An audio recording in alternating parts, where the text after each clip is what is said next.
Panibagong araw, panibagong day off na naman tayo mga bay. Kapagod OFW, pero sige lang basta may trabaho, may inaantay tayong sahod.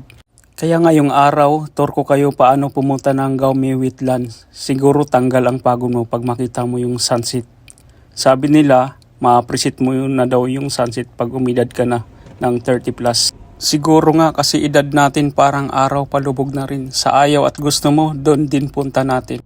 Kaya tara, paano ba pumunta dun? Ito yung ganap namin. Bumaba lang kami ng Taichung Station. Kasama ko nga pala yung mga kagroup ko sa photographer. Pag exit mo, makikita mo agad yung malaking letter E. Tapos may arrow naman siya. Hanapin mo lang yung bus number 309. 78 lang yung pamasahe papunta dun. Sa case pala namin mga bay, na late kami sa bus. Nakaalis na kaya panibagong antay na naman kami. Kaya nagdesisyon ng mga kasama ko, mag-taxi na lang kami, paghati-hatian na lang namin. Pero wag yung gawin yun, mahal taxi. Madami pang way paano pumunta doon. Marami sa TikTok, 49 to 51 minutes yung biyahe sa bus. Medyo malayo, makakaidlip ka talaga mga bay. Pero enjoyin mo lang, ganun pag nag-travel.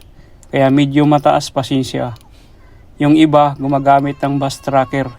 Ituturo niya talaga tamang punta doon. Kaya dito sa Taiwan, pagdating sa transpo, wala kang masabi. Walang dahilan na di mo puntahan mga pasyalan nila. Ginawa ko nga pala itong vlog, medyo mahal kasi talaga load nila dito. Para di masayang, ginawa ko lang libangan at nagustuhan ko rin naman at minahal kaya itinuloy-tuloy ko na. Kahit nga walang views si Bay, pero ayos lang yan. Importante sumaya tayo, ganun talaga sa umpisa. Parang basketball lang yan, walang easy basket. Kailangan sipagan at pagtrabahoan. Walang easy life.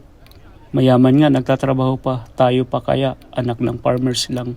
Gaume Wetland Introduction. Gaume Wetland is Guangxi, Taichung City is voted as one of top 10 scenic spot along Dajai River in a 2016 survey by a authoritative Japanese travel website. It won the first place in foreign destination that Japanese tourists most yearn for travel. The stunning scenery of Schloss Neuschwanstein, Germany won second place. The beauty of the crystal clear water surface, particularly the sparkling ripples reflecting the sunset, helps it win the name of Uyuni Salt Lake of Taiwan.